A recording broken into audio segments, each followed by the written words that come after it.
Back with another Watchdog videos.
Sorry, dumb question, but what is a heavy lifter and where can I get one?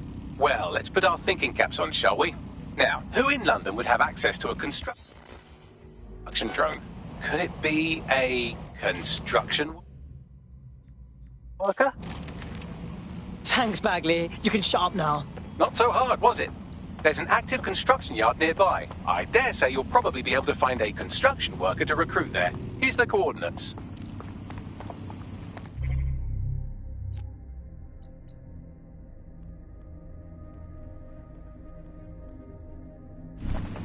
Oh, please fuck off. Arsehole.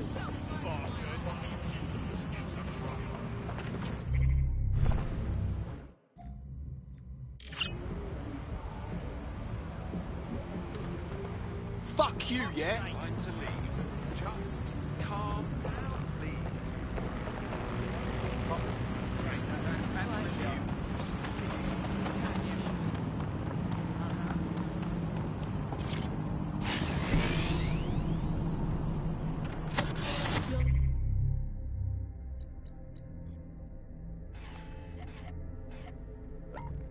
Listening to the bug. Nibbling away on the rotting carcass of a once free Britain. Hello, resistors. This is the bug, keeping the fire of hope alive in the vacuum of today's Britain. Okay, fires don't burn in vacuums. It's a little nod to Christmas light. Auto drive is not available. It is something to cling to. Joining me, as always, is Alice. And Alice, hold the front page. Technology apparently is here to stay. There's no way around that now. Much as I'd like to go back to the 18th century, so if we have a crack at the Industrial Revolution and get it later on this time. But new tech is creating 4,000 jobs. Count them all, 4,000 new jobs, thanks to this new tech investment. I mean, that's a very exciting thing if you're someone who wants to work in the tech sector, but I can only assume that this tech investment has created 4,000 jobs that will immediately be taken by robots. Even if they're not going to be jobs that no one in their right saying. Auto drive is not available. That's the price of progress, I guess. And we have to embrace the way technology is taking over everything, because maybe this is a ray of hope for us in this darkened universe, that technology will in fact render us all obsolete, and we won't need humans at all, because look at the bad things that happen now. What is the common denominator behind all of them? I don't know, Andy, tell me. All the bad things that are happening now, all the bad things that have ever happened, all involved human beings. They're always involved whenever anything goes wrong from the very dawn of time. And think of this, an automated Nigel Cass. Auto drive. On the human Nigel Cass. You could even program it to have a tiny thing. You need to find a construction worker.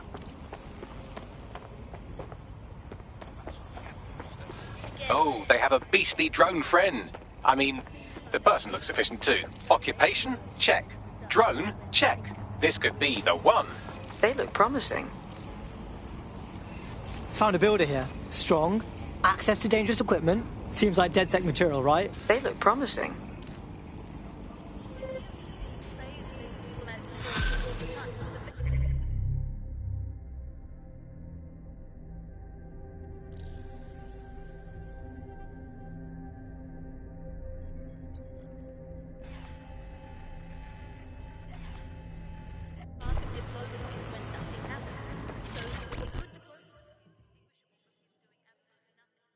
Hey mate, are you ready to wake up from this dystopian nightmare or what? You're saying you're with DedSec? I could use the help. Sure, maybe. What's up? Client Kelly helped me pay a medical bill, and I've been working off the debt.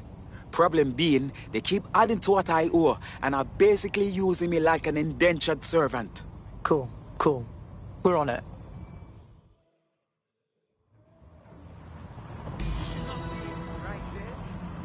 Clan Kelly will bleed our new friend dry if we don't do something. This particular construction site is a money laundering front for a Kelly chapter out of Camden Market. Any record of the debt would be stored there. Copy that. Thanks once again to Optic. According to Bloom, the Optic system is now the most secure it's ever been. And, well, of course, I mean, it's so convenient, Optic, isn't it? It makes saves us so much time and hassle trying to exist in the realm of reality. You don't need to bother with that. I mean, sure, the government has hacked into my soul and now basically monitors my every waking moment and thought. But at least I don't have to type, where's my nearest coffee shop into a search engine. At least I don't have to waste anything between 8 and 12 seconds every day going online to look up how to make a bowl of muesli. And at least I'm not frittering away my precious mental energies thinking, what do I actually think? Optic is so secure, and it's more secure than a teenage girl reading a women's magazine. It's more secure than a comedian with a drinking problem. It's more secure than a young man who's just got his first motorcycle license. Finally, before we leave today, bug off to the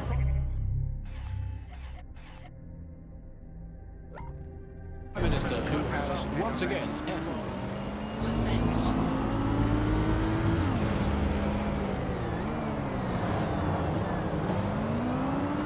not both at once. But actually, no, I can't remember them being both at once. But incompetent cricketer, not even in the country. That is one impressive triple whammy. I've had lions longer than his longest. Don't have the right tool for the job? You can exchange your gadget for a different one that's better suited to the situation. Wow. The Kellys are like a sex rash all over Camden Market. They're growing out of control. You're looking for a terminal or some kind of device that Clan Kelly would have stored the debt records on.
as well, mate, yeah. I know.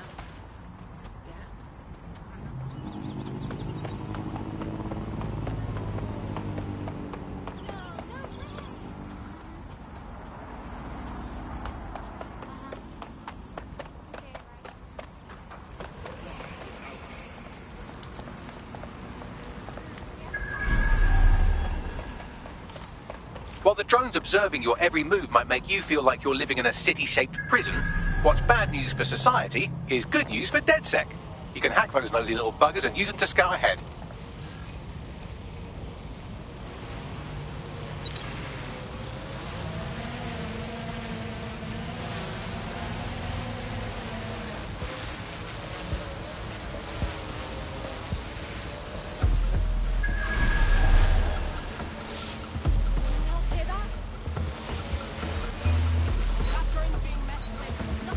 Right, you can erase all record of their debt, putting our new friend back into the black and, more importantly, out of Clan Kelly's reach. Sweet.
Cannabis and fentanyl together at last through the miracle of genetics. Pairs well with the light salsa.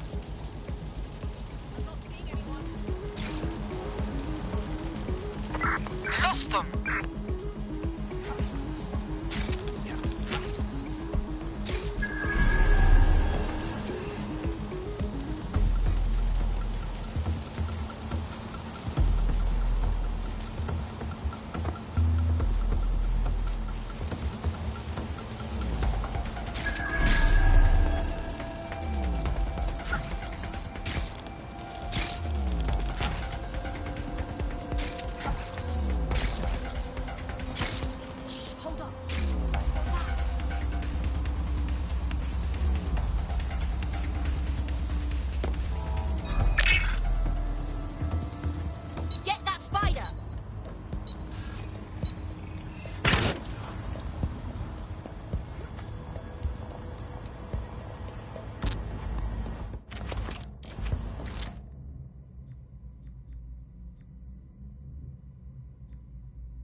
Transfer complete.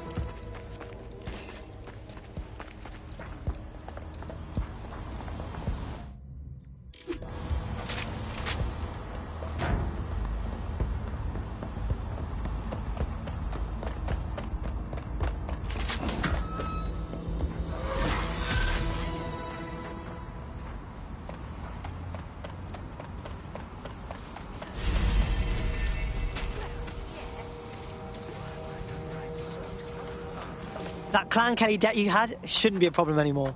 I'd still steer clear of them, but that's pretty solid advice. What a relief.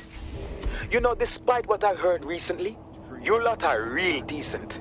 So, do you want to fight? Not me, just in general. For DedSec. Just what I was hoping to hear. I mean, Auto drive now enabled. We had a major problem with drugs for schizophrenia. So we saw such an uptick in the kind of attacks that you saw in the street and people suffering on their own because they didn't have the mental health drugs, because those drugs simply couldn't be stockpiled. We eventually found the same thing with foods that weren't produced in the UK. And the trouble with the UK was we don't produce our own food. We never have. For hundreds of years, we produced under half of our own food. So as soon as those wars went up, we started having significant material problems in the country. I mean, Britain always told itself they had this national myth, right, that it would, because it got through the war, that it could go through any kind of hardship. I mean, that wasn't really the case. People during the war were far more frightened than some of the historical stuff makes out. Now, what do you see? People don't want to go through that stuff. They were desperate for the things that they had before, and they were scared. So they went to the black market. The same thing that always happens. And where did the growth of Clan Kelly come from? It came from people wanting things that they could previously get legitimately and can now only get through the black market, funneling funds towards criminality. From there, we got to the situation we have now of this basically war between criminals and security that seems to dominate what's going on out there on the streets. Nothing shakes people's faith in capitalism quite as much as when capitalism fails to live. Here's underground writer and analyst Alfie, The Politics of Poverty. London's highways are safe with ambient vigilance. I think what we've come to now is a realisation that capitalism's essentially failed. I mean, the one key promise of capitalism that it makes to its citizens is that there will be surplus, that we will have plenty, that that's the whole logic for running society in this way, that people will have enough. And now, with these kind of huge shortages of everything, you're seeing that system collapse. It hasn't delivered on its primary promise. And I think we've really reached a situation where we have to do away with capitalism entirely. We're seeing a situation where there's shortages for the many, but for a few individuals, there's an elite who are not struggling and short of anything. So this is kind of fundamental inequality of a capitalist system, which is no longer producing the goods for most of us. Shortages are being used as well. I'm not saying that there isn't a real shortage. There possibly is real shortages, but shortages are being used as an excuse for those in power, those elites, to keep what they want and not give to the rest of us what we need. So the excuse that there's simply not enough to go around is the justification for maintaining a kind of power of the 1% and leaving the rest of us short. So if you're starving hungry tonight, if your parents can't get their medicine and your brothers and sisters have to steal to eat, remember, it's all for the good of our people. Or Clan Kelly, or someone, just not us. But that's going to change. You've been listening to Buccaneer with me, Tash. Keep spreading the word and keep sharing the podcast. There's enough of everything out there for all of us. We just need the guts to take it back.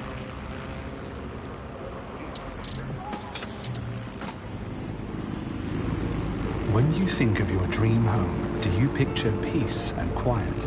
With solar power, grey water recycling and green walls, you'll get the freshness of countryside here in the heart of the city. We know you think green, you act green. So, when the doors close, you've earned the right to put other people's problems behind you. E-Flats.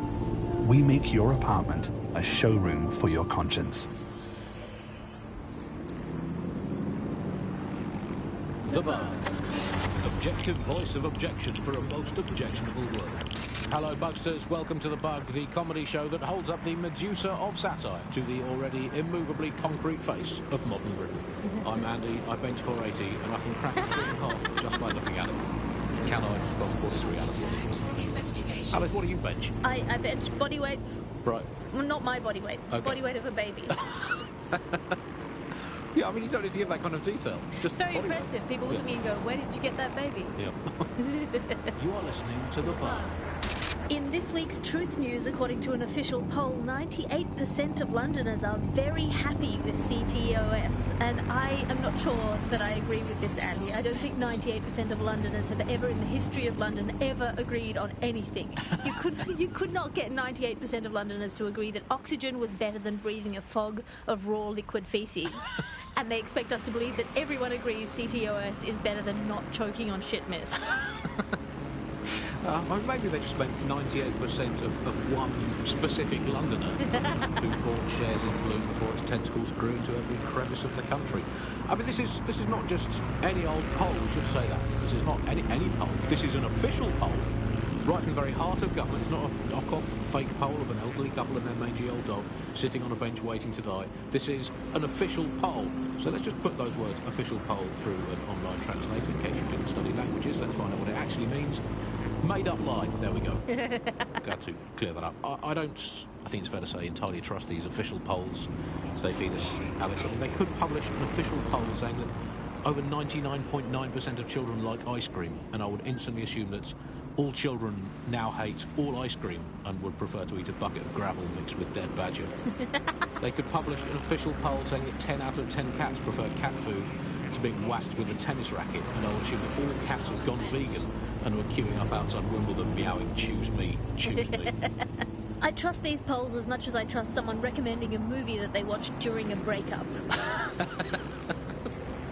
Your judgment is impaired, Sally. I'll make my own decisions. I trust those polls as much as I would trust Mary Kelly if she came up to me and said, "Congratulations, Andy, you've just won a free holiday to the south of France in the back of this windowless van."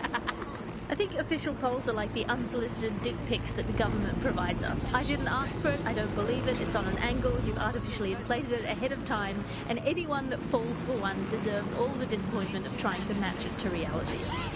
These polls are absolute rubbish, Andy. I read one the other day that said the plumbing in London was good, and it absolutely is not. I mean, we have this technology now where they can spy on my every bowel movement. There's a CTOS camera installed inside my underwear drawer. A media drone is scaring the birds off my garden bird feeder, and you can't get me consistently hot water. Speaking of media drones, I mean, they're everywhere, clearly. The great thing, I guess, about media drones is that, as inanimate robots, they actually have more humanity, compassion and dignity than the human journalists we used to have to put up with at a much more accurately calibrated moral compass. But it's the intrusion I can't stand, Alice. I'm in showbiz. Look at me here in this windowless dungeon. I'm in showbiz, and it's terrible for me that all these drones knowing I'm being filmed all the time, every day. I have to make sure I've done my hair with makeup and not wearing clothes I've ever worn before. Well, we all have crosses to bear. At this point, they've installed so many CTOS cameras, I'm not sure where they'll put the new ones. On top of the old ones, just cameras watching other cameras, like a social media influencer so self-absorbed they don't know how to sleep without turning it into monetized content. I think that's the logical end of all society, isn't it? Where just everything has just become a camera filming another camera. To be honest, I've just given up on all news and reality now, Alice. I just, in fact, I now just make up my own headlines these days. I get a piece of paper and a pen. Remember them? Paper and pens, those are the days. And I'll just write down the headlines I want to read. Now, I'll just make my own newspaper. Look, here I've got today. If you point at the bird shit on your car window and say it's a currency, no one can tell you otherwise. Screams Chancellor at Bilderberg karaoke night. That's right, another headline. Here we go. PM announces Britain back on track after swapping all Crown Estate properties for some magic beans. Might as well, we've got to do something as the nation we are today. Here's another one. Wild joy on the streets as Britain signs £864 zillion trade deal with Bolivia. There we go. Build a better world. Government claims only nice people will benefit from agreement to sell trampolines, mermaids and warships to landlocked South American nation. We're building a better Britain. Here's another one. Environment probably fine, claims drowning scientist. Invent the world you want to have, people. It's going to be way, way better than the one you've actually got. From the bug, goodbye. From the Buccaneer, this is the bug. Complex. Dreams, passions, hopes, ambitions. You're complex, so we're complex. Search! Complex. New clothing for the new Britain.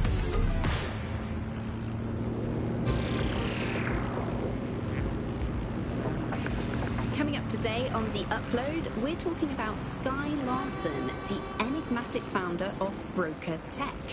Everyone knows her name, but no one knows too much about her, and we only really see her these days as a hologram. She was pretty young when she launched Broker Tech, the company that is best known for introducing Bagley to the world. Nowadays, it's hard to remember a world before Bagley. Bagley is the most advanced, significant AI of our time, and it's really blown all the other AIs that were created out of the water. And I think that what Skye Larson's done with Bagley is absolutely incredible. Yeah, I mean, I can't really imagine the optic without it. But what do you know about Skye Larson herself? Not a lot, other than that she's actually pretty incredible. I've followed her work for a long time, and she's always been a pretty private person. I know that she supposedly grew up in the countryside, but there isn't actually that much more we know about her other than this tech that she's put out into the world. I've always found it a bit creepy that she's so obsessed with this idea of transhumanism. Why wouldn't you be? When you've got a mind as amazing as Skye's, why wouldn't you want to take what you've got and actually augment it by working with technology, by improving your physical self, changing your body and the world around you, implementing more technology to extend your life and really sort of extend human capabilities?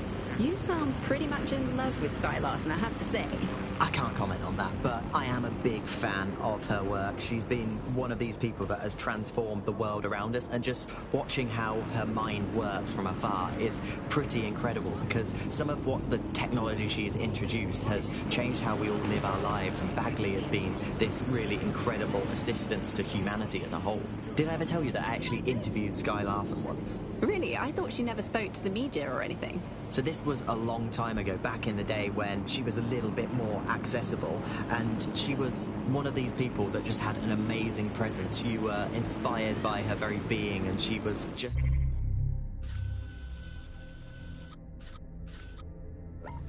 incredibly talented and knowledgeable, and one of Auto drive now possibly the best disabled. living people that I've ever met. I'm not sure you're being too objective there. I mean, I imagine she's not very likable as a person.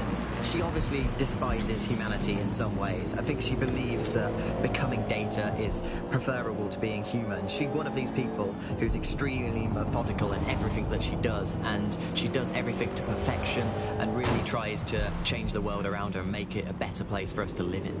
If you say so.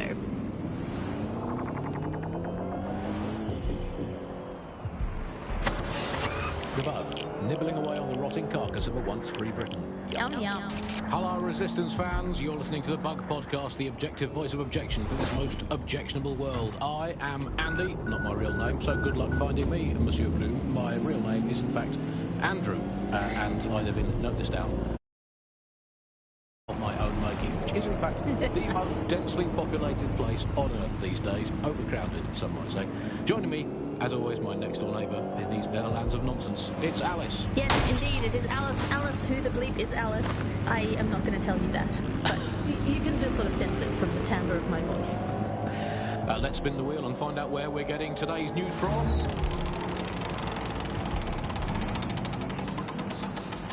Here, it's coming from here. I must get a new wheel with at least one other place on it. And the headline today, Alice, our borders are safe. We can all sleep easy in our well-bordered beds. 4,000 illegals were reported last month.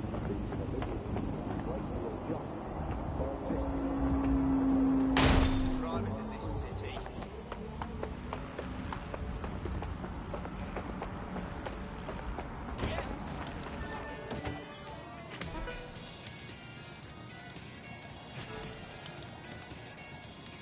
The DedSec resurgence have prompted Parliament to approve the use of lethal force for Albion contractors. CEO Nigel Cass had this to say. DedSec terrorists will quickly find that Albion, unlike the police force of this city, is battle-tested and proven in the field. The Prime Minister's office has called this shoot-to-kill mandate a drastic but necessary Great measure timing, yeah? to keep London safe.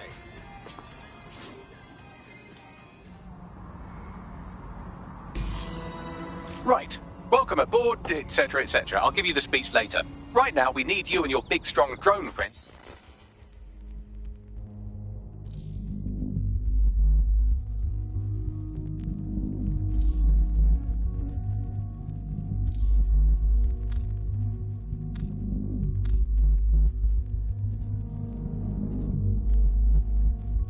To get on top of SIRS HQ and steal a server. Think you can handle that?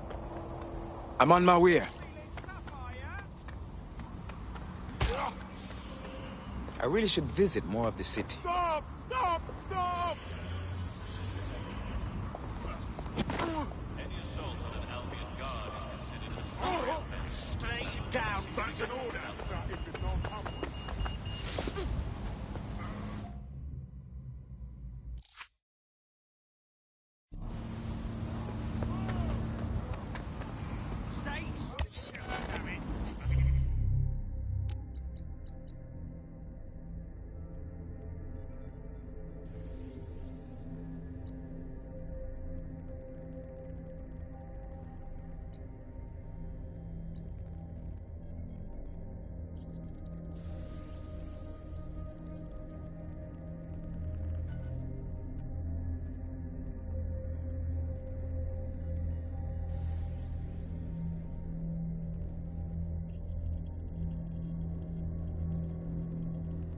Social behavior often.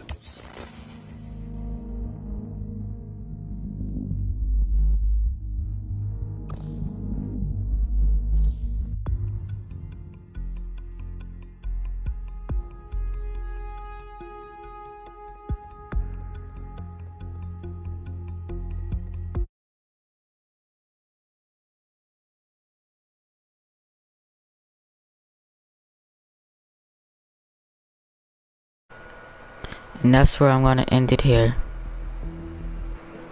I'll see you tomorrow.